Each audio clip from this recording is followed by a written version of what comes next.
Profile फिरदौस। तो चलिए आज हम लोग सीखते हैं कि किस तरह से हम लोग अपनी सर्वर को कॉन्फ़िगरेशन कर सकते हैं। एक नया सर्वर अगर आप लोग को लेना है, तो किस तरह से उसको बाय आउट करेंगे और हम लोग अगर एनजीएनएक्स सर्वर अगर हम लोग को रन करना रहा अपने वीपीएस सर्वर में, तो किस तरह से एनजीएनएक्स को इंस्टॉल करेंगे और किस जगह अपना कोड रखेंगे ताकि वो मेरा वो कोड उस नए सर्वर में रन कर सके। तो हम लोग क्या करते हैं, चलिए हम लोग एक जगह चलते हैं, वो ये डिजिटल ओशन में पहले हम लोग एक नया प्रोजेक्ट बना लेंगे।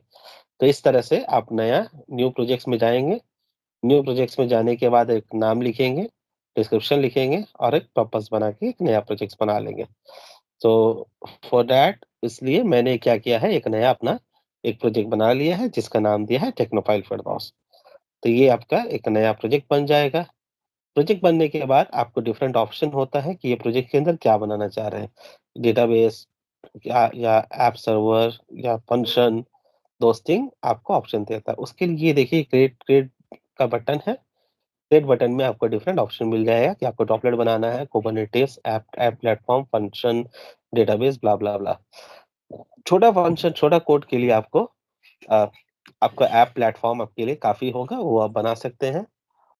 लेकिन आप फुल फुल फ्लेज अगर सर्वर बनाना चाह रहे हैं कि जहाँ पर आपका सब कुछ आपको एक्सेस मिल जाए, जहाँ पर आप कोड को डिप्लॉय भी कर सकें, प्लेटफ़ॉर्म भी बना सकें, पाइपलाइन भी बना सकें, सॉरी, तो उसके लिए आप ड्रॉपलेट सेलेक्ट करेंगे, ठीक है?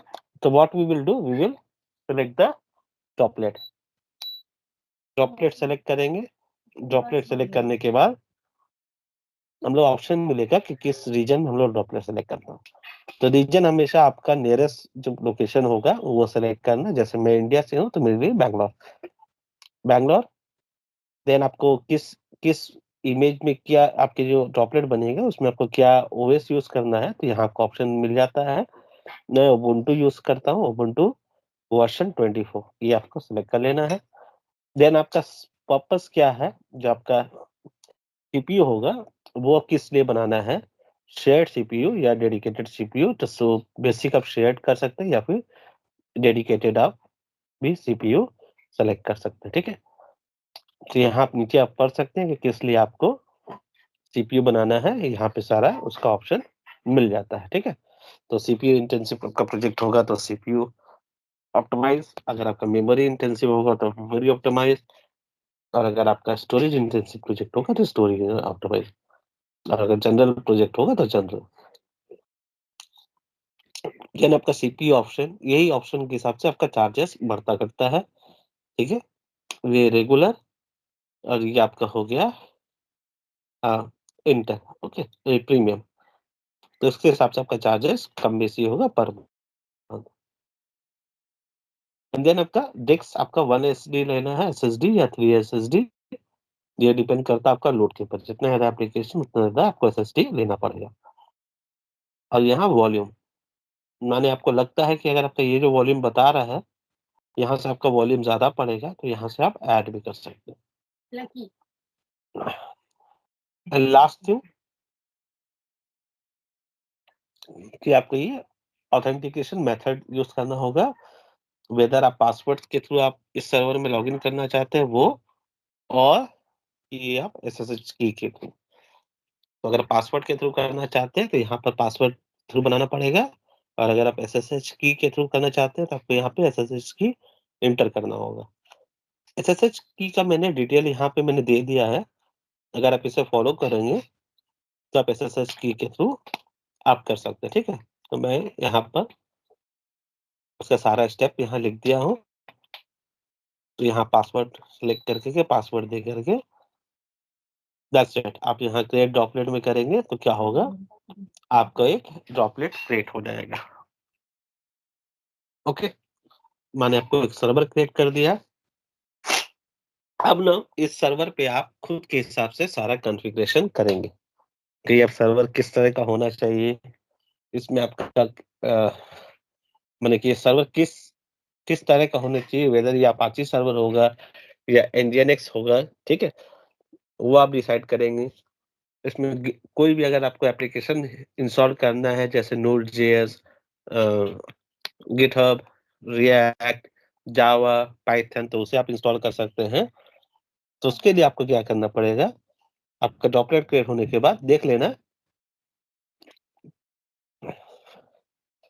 कि आपका कोई आईपी इनेबल है कि नहीं, अगर ये इनेबल नहीं है तो इनेबल कर लेना।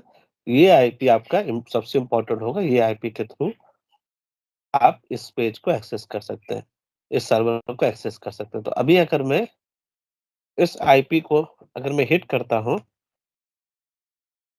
तो मेरा एक्सेस बंद है, फॉरबिडन है, इसीलिए ये nginx करके ये फॉरबिडन दे रहा है।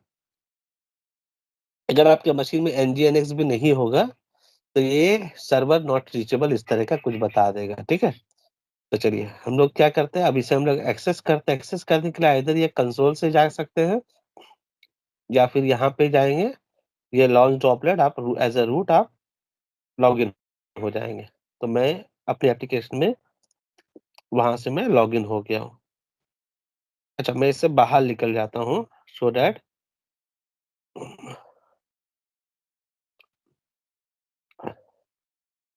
दैट आपको मैं फिर से दिखा सकूँ। तो आपको क्या करना है, ये लॉन्च ड्रॉपलेट कंसोल करना है।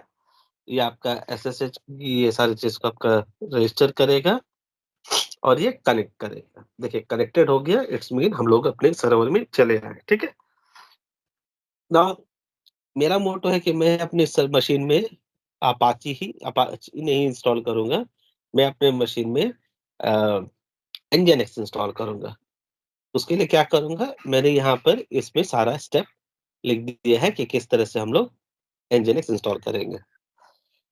तो ये फर्स्ट स्टेप आपको यहाँ से स्टार्ट करना है कि सिस्टम से आपको अगर अपाची चल रहा है तो उसको स्टॉप करना है। सम टाइम क्या होता है कि आप जिस सर्विस प्रोवाइडर से आप खरीदते हैं, वो आपके मशीन में बाय डिफ़ॉल्ट अपाची दे देते हैं, ठीक है?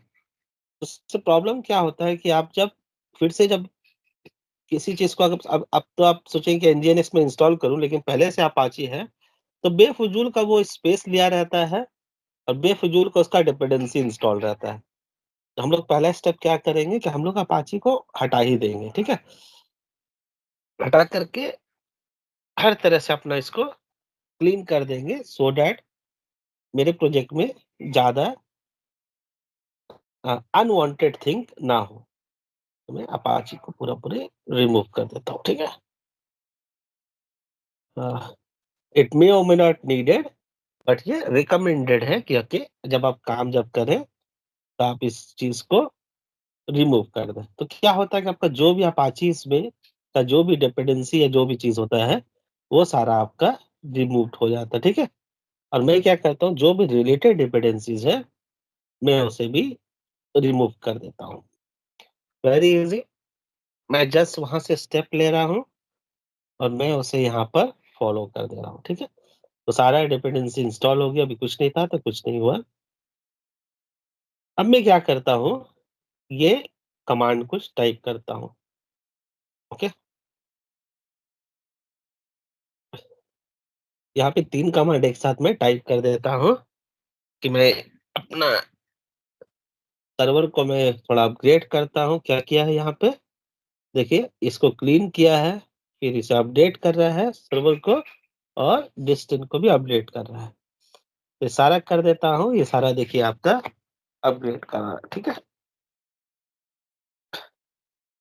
ओके, सारा चीज़ आपका डन हो गया, ठीक है। ये आप रिमूव कर सकते हैं, नहीं भी करने से कोई बात नहीं। अब क्या करूँगा, अब मैं अपने मेन चीज़ में आ जाऊँगा, क्या? मैं इंस्टॉल करूँगा nginx। चलिए मैं इंस्टॉल करता हूँ nginx। वेरी सिंपल, मैं इसे कॉपी किया, पेस्ट किया, क्या था? App apt install nginx। तो वो आपका nginx को आपका इंस्टॉल कर देगा, ठीक है? अब इंस्टॉल करने के बाद क्या होगा, मैं क्या करता हूँ, एक फायरवॉल को भी इंस्टॉल कर लेता हूँ। कभी-कभार इसके लिए कुछ प्रॉब्लम होता है, तो उसके लिए मैं आपको बता दूँगा। तो आप अभी आप इनसे जब तक आप अगर जानते नहीं है ये क्या है, डोंट इंस्टॉल दिस, ठीक है? तो मैं फायरवॉल को भी इंस्टॉल कर देता हूँ और इसको इनेबल कर देता हूँ, ठीक है? अच्छा, ये लोकेशन से नहीं मिला, कोई बात नहीं। चलिए, ये जो हुआ होने दो, ठीक है? अब मैं इसे हिट करके देखता हूँ सॉरी, इसे हिट करके देखता हूँ। स्टिल मुझे फॉरबिडन एक्सेस मिल रहा है।